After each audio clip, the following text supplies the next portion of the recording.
Sunglasses if you got them.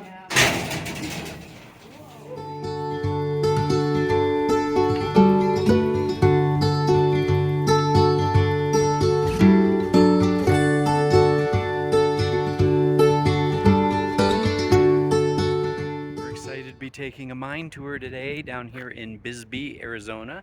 Rick, Teresa, and Michelle and I are heading into Queen Mine Tours. We'll take you with us if we're allowed. Do I look like a miner? We're getting ready to get on a little, I don't know what it is. It's like a little train, a seated train, so I'll show you guys a video of that. We're riding a little train.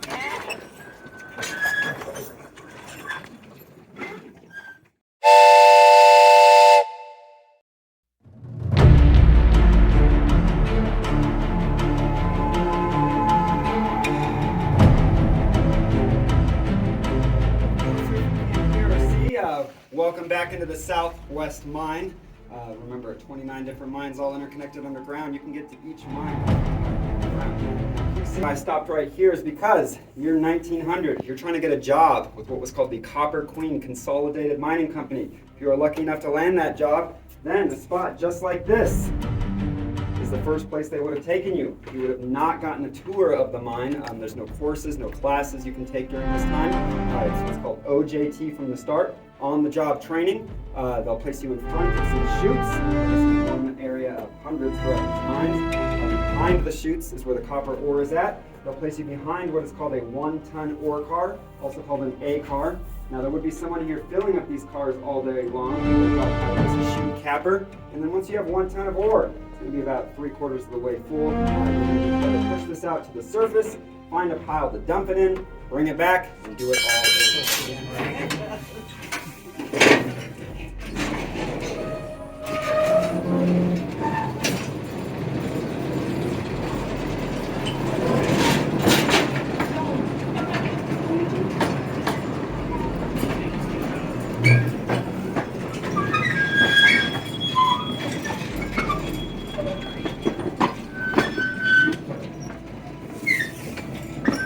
That was a pretty cool tour. Highly recommend Queen Mine Tour in Bisbee if you're there. The rest of the crew is all hitting the restroom before we head back to our boondocking spot. But 2 thumbs up for the tour. I think it ended up costing like right around $15 a person, so it's definitely very reasonable.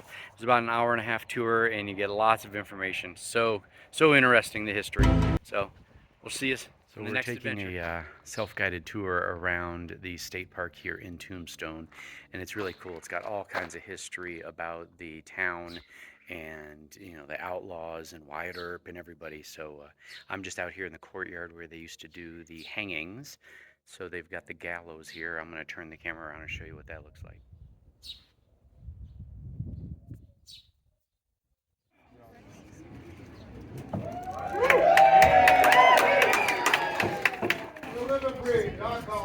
Wyatt Earp, after all this time.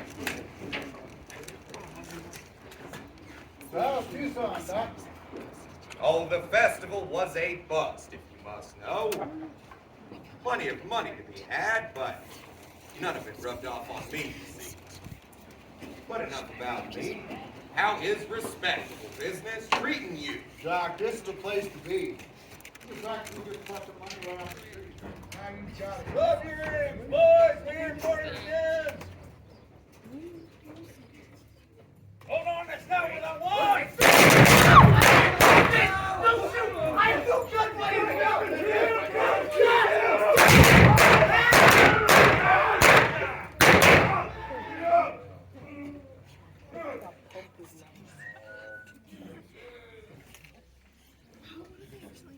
All right, Holiday.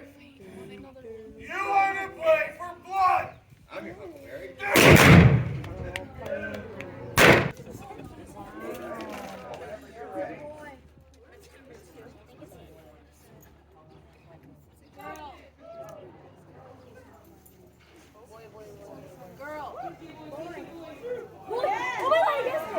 This boy. Oh yeah.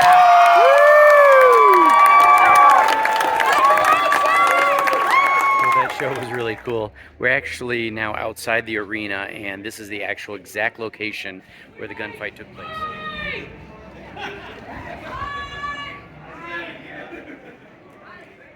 Decided to wear the cowboy hat today to the Boothill Cemetery, where all the famous people in Tombstone are buried.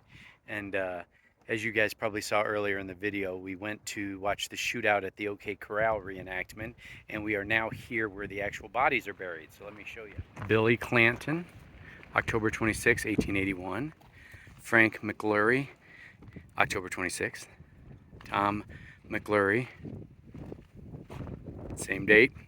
Billy Clanton, Tom McClurry, murdered in the streets of Tombstone in 1881. There's the cemetery. Hello from the top of the hike. So Michelle, Rick, and I actually headed out on a hike today, and we are actually at the top. I figured it wouldn't be necessary for you guys to listen to me heavy breathe as we're climbing this elevation. So we are halfway done. Obviously, we're heading back now. So we just hit about the 3.7 miles, so it's going to be about 7.5 miles, and about 1,400 feet of elevation gain. And we finished here.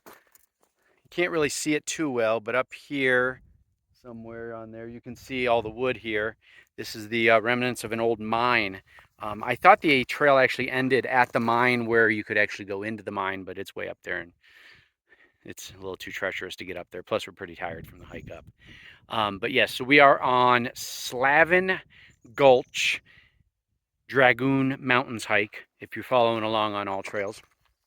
And it's like a mile down the road from our boondocking spot, so we just got in the car and drove about 5 minutes down the road and got out on this hike. So I'm gonna turn around and show you the current over.